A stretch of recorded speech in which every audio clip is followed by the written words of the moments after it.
కేంద్ర ప్రభుత్వం ప్రవేశపెట్టిన వర్క్ సవరణ చట్టం వెంటనే వెనక్కి తీసుకోవాలని కోరుతూ శుక్రవారం జుమ్మా నమాజ్ తర్వాత బాపట్ల అంజుమాన్ కమిటీ ఆధ్వర్యంలో బాపట్ల పాత బస్టాండ్ నుంచి చీలు రోడ్డు మీదుగా అంబేద్కర్ విగ్రహం వరకు అక్కడి నుంచి తహసీల్దార్ కార్యాలయం వరకు శాంతియుత నిరసన ర్యాలీ నిర్వహించారు. ర్యాలీ అనంతరం వర్క్ సవరణ చట్టం బిల్లును వెనక్కి తీసుకోవాలని తహసీల్దార్కు మెమోరాండంను అందజేశారు. చూడాలి, మాకున్నటువంటి హక్కులు కాలరాయాలి, మత స్వేచ్ఛను హరించాలి అని ఈ రాజ్యాంగ స్ఫూర్తికి వ్యతిరేకంగా పనిచేసేటువంటి ఆర్ఎస్ఎస్ మూలాలు ఉన్నటువంటి బీజేపీ వ్యతిరేకంగా మనం అందరం పోరాడాలి. దయచేసి గమనించండి, వీళ్ళందరూ ఓట్లు వేశారు, కానీ ఎవరు ఎక్కడ ఎవరు బిల్లుకి వ్యతిరేకంగా వేశారు, ఎవరు బిల్లుకి పరగా వేశారు అని నిజమైనటువంటి నక్కలు మరి బయటపడ్డారు. దాన్ని గుర్తుపెట్టుకోండి. రాబోయేటువంటి కాలంలో అందరూ ముస్లింస్, బీసీస్, ఎస్సీస్, ఎస్టీస్ కలిస్తే 85% ఉన్నాం. 85% న్యాయం కావాలి.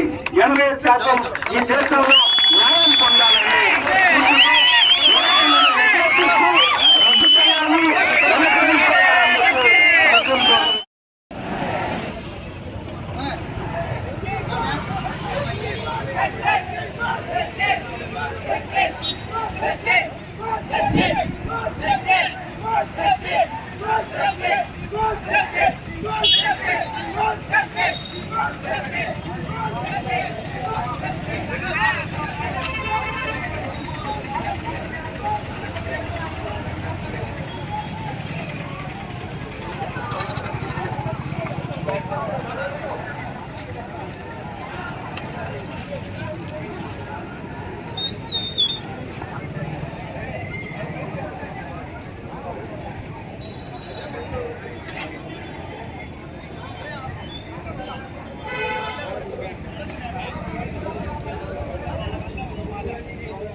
नहीं